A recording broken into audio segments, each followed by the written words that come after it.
Hello students, मेरा नाम शिवाली है और आपका मेरे चैनल पर एक बार फिर से स्वागत है। जैसा कि आपको पता है, इस चैनल पर आपको मैथमेटिक्स की प्रिपरेशन करवाई जाती है। एनसीईआरटी को फॉलो करते हुए 11th और 12th क्लास का सिलेबस कंप्लीट करवाया जा रहा है। साथ ही ये वीडियो उनके लिए भी हेल्पफुल है जो एनडीए की प्रिपरेशन कर रहे हैं, टीजीटी या पीजीटी की प्रिपरेशन कर रहे हैं। हम जिस टॉपिक पर पहुंचे हैं वो है हमारा रिलेशन एंड फंक्शन का टॉपिक, जिसमें हम फंक्शन के टॉपिक को जो है हमने स्टार्ट किया था लास्ट क्लास से। फंक्शन के टॉपिक में अभी तक हमने जो किया था वो उसके टाइप्स के बारे में किया था कि इसमें वन वन फंक्शन क्या होता है, ऑन टू फंक्शन क्या होता है, और one one and onto यानी बाइजेक्शन फंक्शन क्या होता है, और मैनी वन इनटू फंक्शन क्या होता है। इसके बारे में हमने पढ़ा था और आज हम इस क्लास में उससे रिलेटेड क्वेश्चंस कुछ करेंगे। So without wasting our time हम स्टार्ट करते हैं क्वेश्चंस, ताकि आपको जो भी कॉन्सेप्ट फंक्शन का करवाया गया है वो इन क्वेश्चंस के थ्रू और ज़्यादा क्लियर हो जाए। Okay, let's start. कुछ क्वेश्चंस मैंने लिखे हैं, उन क्वेश्चंस में आपको जो भी टॉपिक फंक्शन का करवाया है अभी तक वो कवर होगा। इसके अलावा भी हम और क्वेश्चंस करेंगे। तो आज की वीडियो में ये क्वेश्चंस हम कंप्लीट करेंगे। पहला क्वेश्चन है हमारा, which of the following relations are function and determine its range and domain. ये जो रिलेशन हमें दे रखे हैं, 3 से 4 ये रिलेशन हमें दे रखे हैं, इसमें इन रिलेशंस में कौन सा फंक्शन है और वो जो भी फंक्शन है उसकी रेंज क्या है और उसका डोमेन क्या है। ठीक है, तो हमारे पास फंक्शन पहले हम चेक करते हैं। फंक्शन क्या होता है? जो मैपिंग करता है एक्स एक्सिस का वाई के साथ, डोमेन का को डोमेन के साथ, उस डोमेन की इमेज बताएगा को डोमेन में और को डोमेन की प्री इमेज बताएगा डोमेन में। लेकिन एक सबसे इंपॉर्टेंट बात है कि जो एक्स एक्सिस की वैल्यू होगी, जो डोमेन की वैल्यू होगी, वो किसी भी रिलेशन में दूसरी बार रिपीट नहीं होगी, कभी भी रिपीट नहीं होगी। ठीक है, तो अब हम देखते हैं कि इसमें से फंक्शन कौन है, चेक कर लेते हैं। फर्स्ट है हमारा 0 0 1 1 1 -1 4 2 4 -2 9 3 9 -3। अब देखो यहाँ पे क्या है, एक्स एक्सिस की वैल्यू रिपीट कर रही है, तो ये होगा ही नहीं फंक्शन। यहाँ पे भी रिपीट कर रही है, पर अगर आप एक ही देख लो, अगर एक बार भी वो रिपीट करेगी तो वो रिलेशन नहीं बनेगा। ठीक है, वाई एक्सिस की वैल्यू रिपीट कर सकती है, वो मैटर नहीं करता, लेकिन एक्स एक्सिस की वैल्यू रिपीट नहीं करनी चाहिए, तो ये क्या है, फंक्शन नहीं। ठीक है, दूसरा है 1 2 1 3 2 5, फिर से क्या है, एक्स एक्सिस की वैल्यू रिपीट कर रही है, तो ये भी फंक्शन नहीं। नेक्स्ट है हमारा 2 1 3 1 5 2। अब इसमें क्या है, वाई एक्सिस की वैल्यू रिपीट कर रही है, लेकिन वाई एक्सिस की वैल्यू रिपीट कर सकती है फंक्शन में, वो फंक्शन हो सकता है। ठीक है, अब यहाँ पे क्या है, 2 1 3 1 5 2, तो ये क्या है, फंक्शन है। क्लियर। नेक्स्ट है 1 2 2 2 3 2। अब देखो एक्स एक्सिस की कहीं रिपीट तो नहीं कर रही, नहीं कर रही है, तो ये फंक्शन है। क्लियर, एक्स एक्सिस की रिपीट नहीं करनी चाहिए और फंक्शन में कुछ भी कॉमन जो है वो नहीं होना चाहिए। ठीक है, अब देखो common in the sense why axis की वैल्यू रिपीट कर सकती है। अब इसमें जो जो हमारे पास फंक्शन बन रहे हैं उसका डोमेन और रेंज फाइंड करना है। डोमेन क्या होता है, जितने भी एक्स एक्सिस की वैल्यू होती है वो डोमेन होती है, और जो रेंज क्या है, जो वाई एक्सिस की वैल्यू होती है वो रेंज होती है। अब इसमें डोमेन क्या होगा, 2 3 5। Domain of this relation is 2 3 and 5, और range of this relation is 1 1 2। तो 1 1 है, इसको भी रिपीट नहीं करेंगे, हम लिखेंगे 1 2। क्लियर।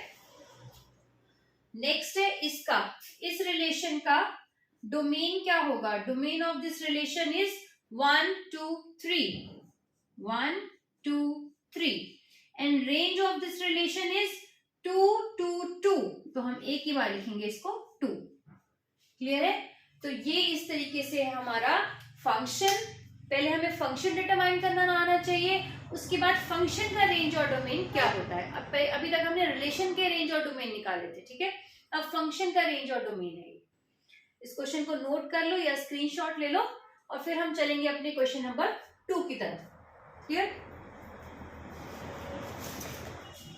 तब तक हम क्वेश्चन नंबर 2 रीड कर लेते हैं। क्या है क्वेश्चन नंबर 2 है, find the domain and the range of the function. एक फंक्शन दे रखा है, उसका रेंज भी फाइंड करना है और डोमेन भी फाइंड करना है। ठीक है, एक्स और दूसरा क्या है x square minus one upon x minus one. और जो एक्स है, जो डोमेन है, वो रियल वैल्यू को बिलोंग करती है, लेकिन उसमें वो वन नहीं होना चाहिए। रियल वैल्यू है लेकिन वन नहीं है, तो ये है डोमेन एक्स। जो वाई एक्सिस है, जो कि ये है, वो क्या है हमारे पास एफ एक्स से हम डिनोट करते हैं इसको, फंक्शन को, x square minus one upon x minus one, where x is not equal to one. यहाँ पे भी एक्स वन के बराबर नहीं होगा। लेकिन आप बोलोगे कि रेंज जो होता है वो तो वाई एक्सिस में होता है, वाई एक्सिस में होता है, इसी को हम वाई एक्सिस में कन्वर्ट करेंगे और फिर हम उसकी वैल्यू निकालेंगे। ठीक है, आई होप आपने ये नोट कर लिया होगा। मैं इसको रब कर देती हूँ और फिर हम क्वेश्चन नंबर 2 सॉल्व करते हैं।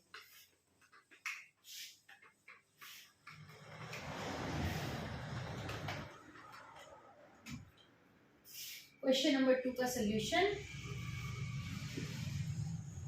क्या है? क्वेश्चन नंबर 2 ये है फंक्शन, पूरा फंक्शन है x square minus one upon x plus one, where x belongs to the real number and x is not equal to 1, and जो f of x है हमारा वो क्या है? ये है f of x square minus one upon x plus one. ठीक है, अब तो हम डोमेन की बात कर लेते हैं। पहले डोमेन इस रिलेशन का क्या बनेगा? इस रिलेशन का डोमेन है x, लेकिन x क्या है? रियल नंबर, और रियल नंबर तो है लेकिन उसमें से वन नहीं है। तो इस जो रिलेशन है इसका या फंक्शन है, आप df भी लिख सकते हो। जब आप फंक्शन का डोमेन निकाल रहे हो तो df लिख दो, जब आप रिलेशन का डोमेन निकाल रहे हो तो आप dr लिख दो। ठीक है, df निकालेंगे इसका तो क्या निकलेगा? Real number but not one. One को माइनस कर देंगे रियल नंबर से तो वो सारे रियल नंबर उसका डोमेन होगा। ठीक है, यही आपको हिंट दे दिया हुआ है। देखो, यही आपको डोमेन का हिंट दे दिया है कि डोमेन में क्या है, सारी की सारी रियल वैल्यूज जो है वो डोमेन है लेकिन वन नहीं है। तो हमने क्या कर दिया? वन को माइनस कर दिया और सारी की सारी रियल वैल्यू हमारा डोमेन। क्लियर? ये तो आ गया डोमेन। अब हम रेंज की तरफ चलेंगे। तो रेंज क्या होता है? वाई होता है। रेंज होता है वाई। यहाँ है एफ ऑफ एक्स, जिसको हम वाई भी बोलते हैं, जिसको हम वैल्यू हमें दे रखी है x square minus one upon x plus one. Clear? अब हमें क्या है, एफ एक्स का काम यही खत्म है। अब सिर्फ इसको और इसको आगे बढ़ाना है हमने। y equal to x square minus one upon x plus one. तो अब हम इसको स्प्लिट कर सकते हैं ऊपर, x minus one x plus one upon x plus one, cancel out कर देंगे। क्या बनेगा? X plus one equal to y, sorry x minus one equal to y. हमने क्या करना है? y की फॉर्म में लाना है। तो x के निकाल दिया हमने, y की फॉर्म में क्या आएगा? x equal to y plus one equal to x. हमने ये y की फॉर्म में निकाल दिया। अब इक्वल टू क्या लिखा? x क्या बोलता है? ये वन के बराबर नहीं है, तो हमने लिख दिया इसी की लैंग्वेज लिख दी कि जो अगर x वन के बराबर नहीं है, it means y plus one भी वन के बराबर नहीं होगा। y प्लस वन भी जो है वो वन के बराबर नहीं आएगा। अगर y प्लस वन वन के बराबर नहीं है, ये वन इस तरफ चल जाएगा, तो y जो है वो टू के बराबर नहीं आएगा। सॉरी, एक सेकेंड, कुछ गड़बड़ किया मैंने। y plus one x one minus one, एक second, minus one x plus one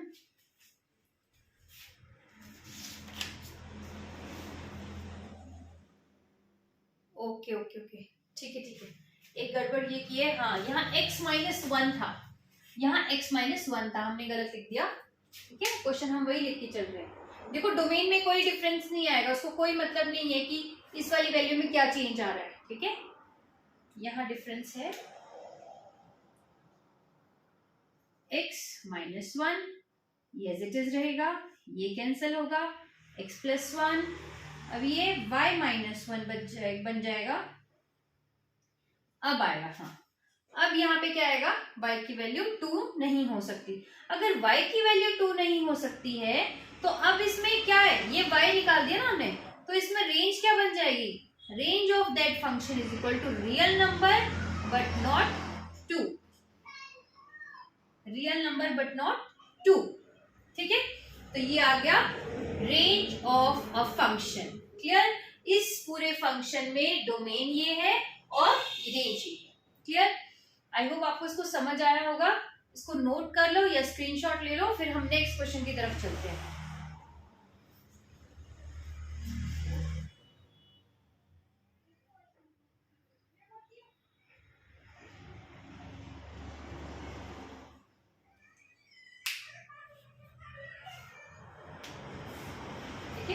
next question एक बार रीड कर लेते हैं, तब तक इसको आप देख लो या स्क्रीनशॉट ले लो।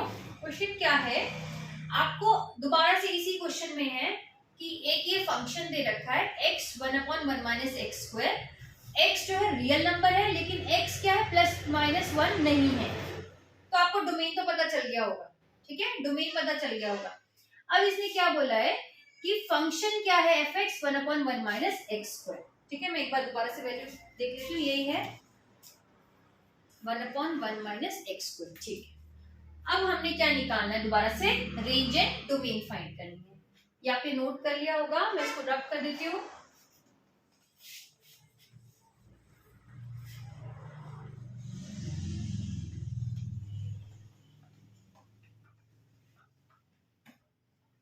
क्या है हमारे पास, फंक्शन है x 1/1 minus x square such that x belongs to R but x does not belongs to plus minus 1।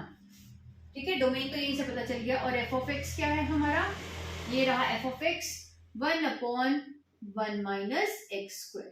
Clear, अब हमारे पास क्या है इसमें से डोमेन, बहुत इजी है।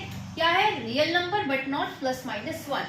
यहाँ गिवन है आपको, तो यहाँ से बन जाएगा domain of this function, this function is real number but not minus 1 and plus 1। ठीक है, रियल नंबर लेकिन माइनस 1 और प्लस 1 के अलावा। ठीक, तो ये है डोमेन इस फंक्शन की। तो ये तो एकदम ही क्लियर हो गया। ठीक, अब आते हैं हम किस पे, रेंज पे, जो कि है y एक्सिस।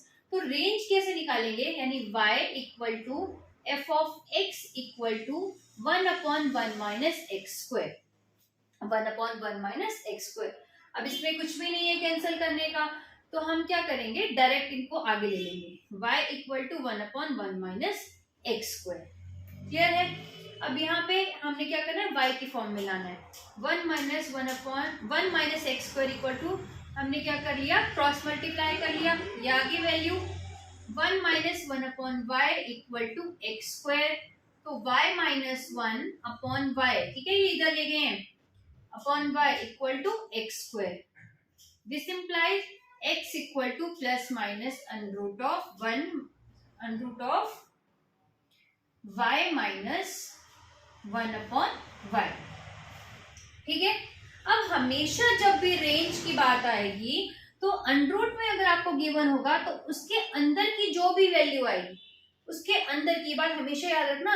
जब भी स्क्वायर रूट आया आपका रेंज में, तो स्क्वायर रूट के अंदर की वैल्यू, मतलब ये है स्क्वायर रूट, इसके अंदर की वैल्यू हमेशा पॉजिटिव होगी। पॉजिटिव होगी तो आपने क्या करना है, यहां लिख देती हूं मैं, y, जैसे मैंने यहां लिखा अंडरूट पॉजिटिव होगा, तो अंडरूट के अंदर की वैल्यू क्या है, y minus 1/y is greater equal to 0। ठीक है, ग्रेटर देन इक्वल टू 0। अगर सिर्फ नीचे ही वैल्यू होती तो हम स्ट्रिक्टली ग्रेटर देन 0 करते। ठीक है, अब हमने पूरी वैल्यू ली है तो ग्रेटर देन इक्वल टू 0। तो दो वैल्यूज आ गई, 1/y आ गई एक, और एक y माइनस 1 आ गई। ठीक है, आइदर दिस इक्वल टू 0 और दिस इक्वल टू 0, आइदर और। अब देखो यहाँ पे जो वैल्यू है ये रेसिप्रोकल में कर देंगे तो ही वैल्यू आएगी y की, रेसिप्रोकल में करेंगे तो साइन चेंज हो जाएगा, y is less than equal to 0। अब ये लेस देन इक्वल टू 0 नहीं आएगा, हम यहाँ पे देखेंगे y is greater than equal to 1। तो y जो है वो 0 और 1 के बीच में नहीं लाई करेगा, तो y की वैल्यू जो है क्या आएगी, लेस देन 0 और ग्रेटर देन इक्वल टू 1। तो यहाँ पे क्या आएगा, y की वैल्यू, जो रेंज होगा हमारा, जो रेंज होगा वो लिखोगे y belongs to real number where y is not equal to 0, y is less than 1, less than 0 and greater than equal to 1. ठीक है, y belongs to real number, y is not equal to 0 and strictly less than 0. ठीक है, strictly less than 0 और, क्योंकि either और की बात हुई थी ना, और y is greater than equal to 1.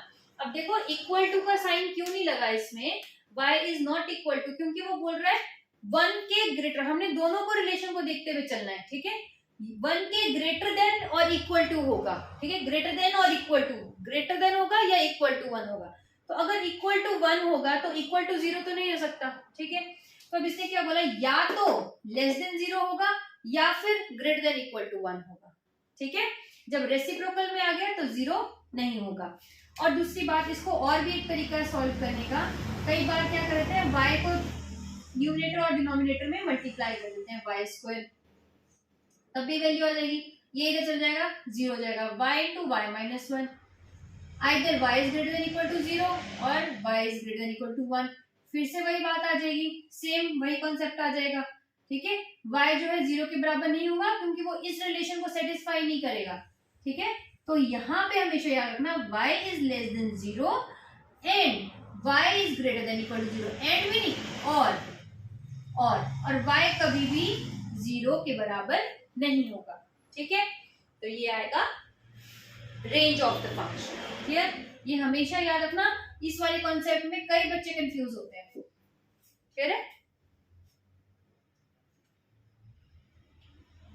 जब भी आपको रेंज की बात होगी और स्क्वायर रूट के अंदर आएगा तो स्क्वायर रूट के अंदर की वैल्यू आपने पॉजिटिव करनी है और उसको पॉजिटिव करने के लिए आपने ग्रेटर देन इक्वल टू लगाना है.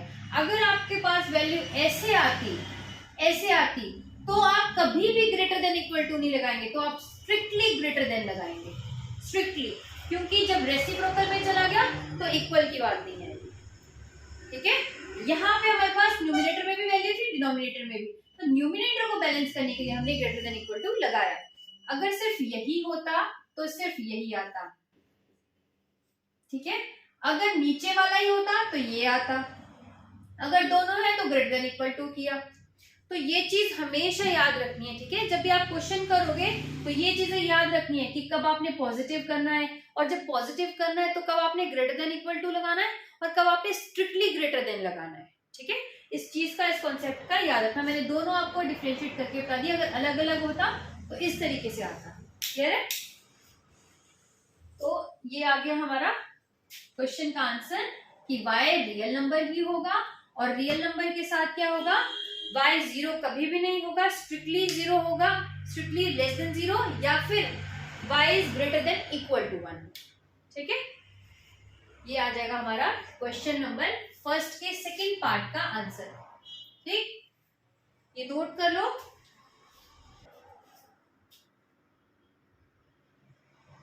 क्वेश्चन है, देखो, लेट f क्या है, such that z tends to z, मतलब इंटीजर है. ठीक है, z का क्या है, डोमेन और रेंज जो है दोनों इंटीजर से इंटीजर की तरफ ही जा रहा है, और g भी जो फंक्शन है उसमें भी इंटीजर टू इंटीजर जा रहा है. Let b the function defined by, जो फंक्शन f है उसमें n और n स्क्वायर वैल्यू है. n क्या है, इंटीजर है, और g जो है n और मॉड ऑफ n स्क्वायर है, n बिलोंग्स टू इंटीजर है. ये शो करना है कि जो फंक्शन है, जो f है फंक्शन, वो g फंक्शन के बराबर है. देखो, f फंक्शन g फंक्शन के बराबर के लिए हमारे पास जो है पहले डोमेन के ऊपर काम करने की जरूरत नहीं है. क्यों नहीं है, दोनों का डोमेन ऑटोमेटिकली बराबर है. x एक्सिस की वैल्यू इसकी भी n है, x एक्सिस की वैल्यू इसकी भी n है. हमें जो काम करना है वो करना है किसके ऊपर, y एक्सिस के ऊपर. ठीक है, तो आई होप आपने इसको नोट कर लिया होगा. मैं रब कर देती हूँ ताकि हम नेक्स्ट क्वेश्चन करेंगे. अभी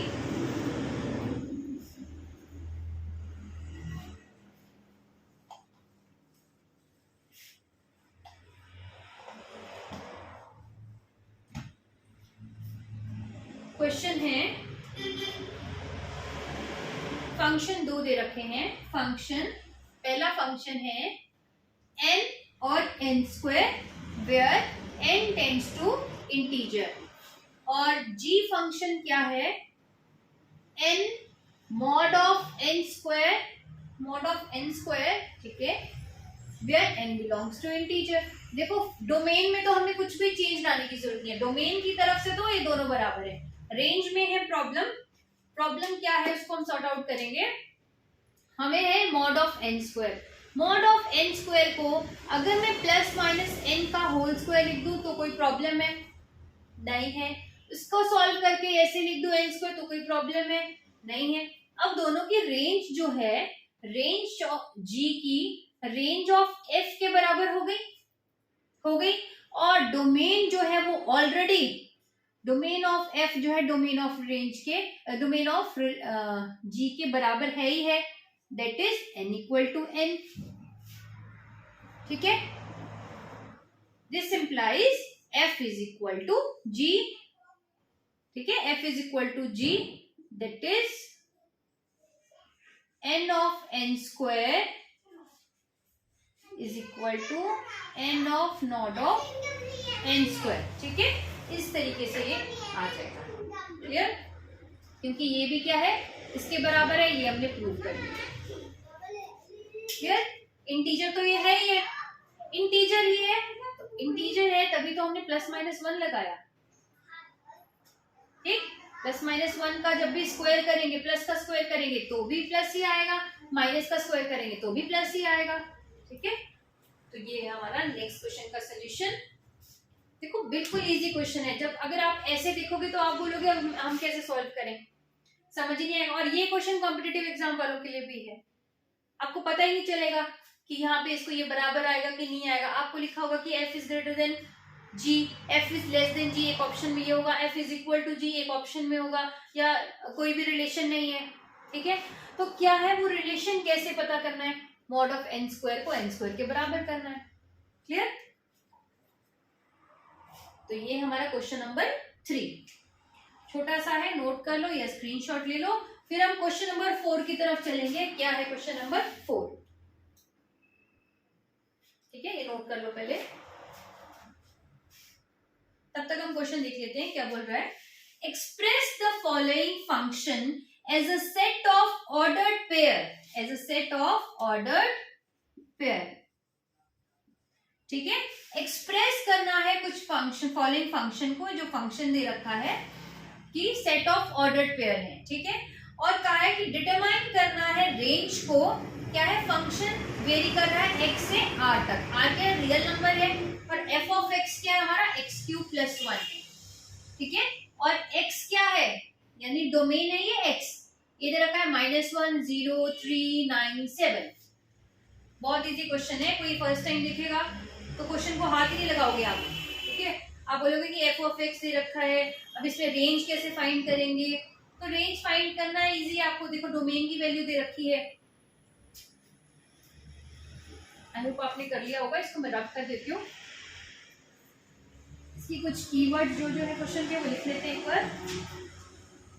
f such that x tends to real number, f of x है हमारा x cube plus 1 and x which is domain -1 0 3 9 7। f of x क्या होता है, रेंज, जिसको हम y से भी डिनोट करते हैं, तो हम ऐसे लिख सकते हैं। डोमेन है ये, यानी x की वैल्यू ये है, पुट करते जाओ एक एक करके। जब x की वैल्यू -1 होगी तो y की वैल्यू क्या बनेगी, -1 का whole cube plus 1 that is equal to 0। तो ऑर्डर पेयर क्या बना, -1 0, ठीक है। दूसरा x की वैल्यू 0 पुट करो, put x equal to 0, put कर दिया, पुट किया, क्या आया, y equal to 0 cube plus 1 which is equal to 1। तो ऑर्डर पेयर क्या बना, 0 एंड 1 बन गया। नेक्स्ट हमारा x की value 3, put x equal to 3। जब हमने x की वैल्यू 3 पुट की तो y की वैल्यू क्या बनी, 3 cube plus 1 that is equal to 27।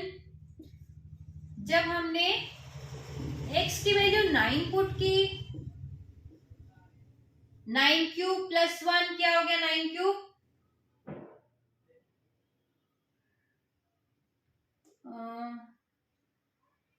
729 यही हुआ, ठीक है, +1 730, 729 +1 730। तो यहाँ क्या बना ऑर्डर पेयर, 9 और 730, 730, 9 730। यहाँ पे क्या बना, 3 और 27। नेक्स्ट, जब हमने x की वैल्यू 7 पुट की, पुट x = 7, देन y की वैल्यू 7 क्यूब + 1, 7 क्यूब + 1 344, 7 344, यही आया। तो अब हमारे पास क्या बन गया, सारा का सारा ऑर्डर्ड पेयर ये बन गया, यानी ये फंक्शन बन गया, ठीक है। तो हमें क्या बोला है, ये एक्सप्रेस द फॉलोइंग फंक्शन। तो फंक्शन बताएंगे हम क्या क्या है, -1 0 0 में लिखते हैं, 7 344 और 9 730, ठीक है।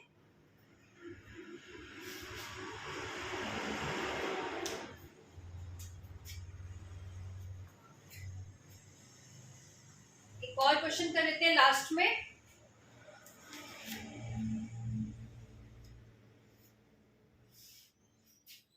इसको नोट कर लो, और ये बहुत इजी क्वेश्चन है। क्वेश्चन जितने भी इंपॉर्टेंट होते हैं ना, वो इजी होते हैं। एक बार आपको पता होना चाहिए कि निकालने कैसे, ठीक है। अगर फिर भी इनमें भी कुछ भी प्रॉब्लम आएगी किसी भी क्वेश्चन में, तो आपने कमेंट बॉक्स में लिख देना है, ठीक है।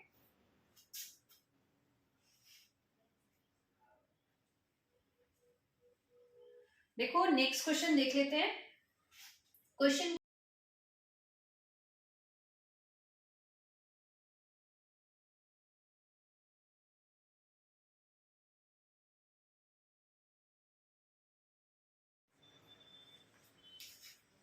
वीडियो में कुछ प्रॉब्लम आ गई थी थोड़ी, ठीक है। हम अभी ये क्वेश्चन जो है आपका, शायद आपको दिखा नहीं होगा।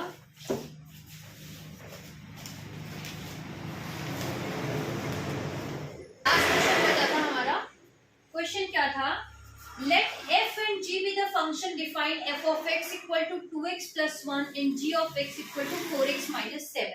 इसने कहा है कि f और g दो फंक्शन हैं जो इस तरीके से डिफाइन किए हैं। f वाले को ऐसे डिफाइन किया है और g को ऐसे डिफाइन किया है, और कहा है, फर्स्ट क्वेश्चन पूछा है कि real number of x find करो, इस तरीके का रियल नंबर कि फंक्शन f of x जो है g of x के बराबर हो जाए। तो फर्स्ट क्वेश्चन है ये। क्वेश्चन में क्या था कि f of x और g of x बराबर हो जाए। तो हमने क्या किया, दोनों की वैल्यू पुट कर दी और यहाँ से x की वैल्यू निकाल दी। जब हमने x की वैल्यू यहाँ से फाइंड आउट की है, तो यहाँ इस पॉइंट पे हमें पता चल गया कि x = 4 एक ऐसा नंबर है, अगर हम ये वैल्यू पुट करेंगे तो फंक्शन जो है वो दोनों बराबर आ जाएंगे, ठीक है। तो ये हो गया हमारे पास वैल्यू x = 4। हमने क्रॉस चेक कर लेते हैं इसको। जब हमने क्रॉस चेक किया तो हमारे पास ये वैल्यू आई, 4 2 8 + 1 9, 16 - 7 9, ठीक है। तो x = 4 एक ऐसा नंबर है जिसको पुट करने से जो फंक्शन है वो दोनों बराबर होते हैं, ठीक है। जो एमसीक्यूज वाले क्वेश्चन करेंगे, जैसे जो कॉम्पिटिटिव एग्जाम की तैयारी करेंगे, उनके लिए जब हम x की वैल्यू अगर आपको करना है तो आप ऑप्शन के थ्रू कर सकते हैं, ठीक। क्वेश्चन नंबर 2 है हमारा इसी में ही कि real value of x find करनी है, और इस तरीके की फाइंड करनी है कि फंक्शन जो है f of x जो है g of x से कम बने। तो हमने क्या किया, f of x is less than g of x लिख दिया और वैल्यू पुट कर दी। जब वैल्यू पुट की तो हमारे पास क्या हुआ, x की वैल्यू > 4। तो x की > वैल्यू 4, ऐसी वैल्यू कोई भी पुट करो जो 4 से ज्यादा हो और वो वैल्यू रियल नंबर हो, वो पुट करने से हमारे पास क्या होगा, function f of x g of x से छोटा हो जाए। तो हमने प्रूव करने के लिए x = 5 जो है वैल्यू पुट की थी। जब 5 वैल्यू पुट की तो ये फंक्शन क्या बना, देखो 2 5 10 + 1 11, और यहाँ पे 5 पुट किया, 5 4 20, 2 5 10 + 1 11, 5 4 20 - 7, तो 20 - 7 कितना हुआ, 13, ठीक है। तो अब हमारे पास क्या आ गई, ये वैल्यू 11 is less than 13। तो हमने क्रॉस चेक किया, क्लियर है। तो यहाँ पे x की वैल्यू अगर हम 4 से ज्यादा लेंगे तो हमारे पास क्या आएगा, function f of x g of x से कम आएगा, और अगर हम x की वैल्यू 4 लेंगे तो दोनों फंक्शंस बराबर आएंगे, ठीक है, ये हमारे कुछ क्वेश्चन हैं और ये मैंने आपको क्वेश्चन होमवर्क के लिए दिया। ठीक है, अगर ये आप सॉल्व कर पाते हैं तो आपने कमेंट बॉक्स में इसका आंसर डालना है। तो यहाँ पे हमारी ये वीडियो एंड होती है। अगर आपको कोई भी प्रॉब्लम आती है तो आपने पूछनी है, और कोई भी सजेशन आपका मेरे लिए होगा तो प्लीज आप कमेंट बॉक्स में डालें। और वीडियो अगर पसंद आती है, कंटेंट आपको अच्छा लगता है तो प्लीज लाइक करें, शेयर करें, सब्सक्राइब करें। Thank you students, thank you so much.